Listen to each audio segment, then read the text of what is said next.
Yes, well, the Hill model says that if you want to create high impact learning for your students, you have to take into account 7 different building blocks. The first building block is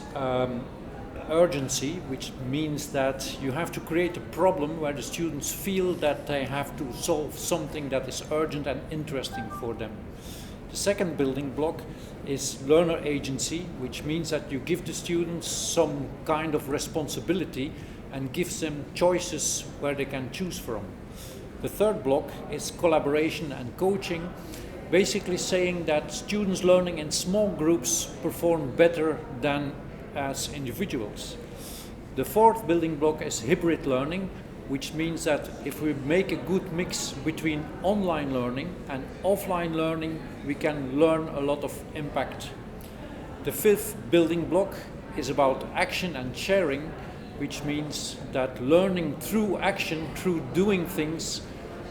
leads to better learning. And secondly, we have to pay attention to students that share more knowledge among each other. The sixth building block is flexibility, in the sense that we combine formal and informal learning, which means that we not only should focus on lectures which are pre-structured in classrooms,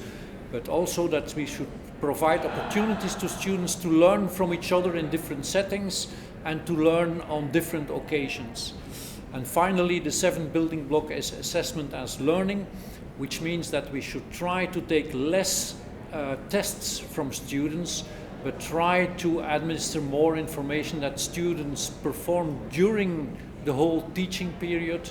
and try to derive data from that to evaluate the students. For example, having them done a project and evaluating the project product in order to get a final score.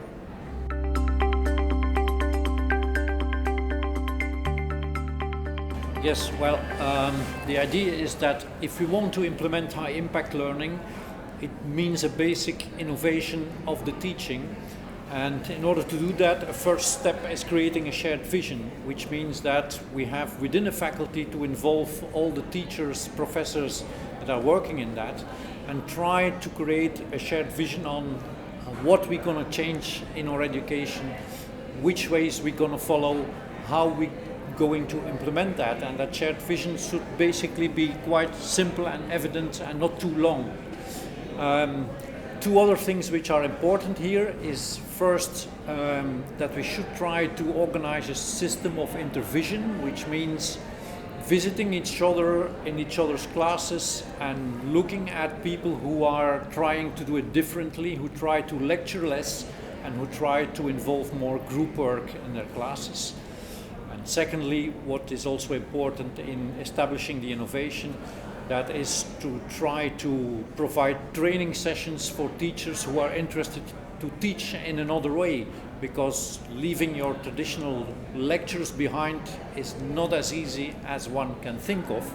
So learning to work with small groups, learning to work with projects, learning to work with problems with students should be trained for teachers.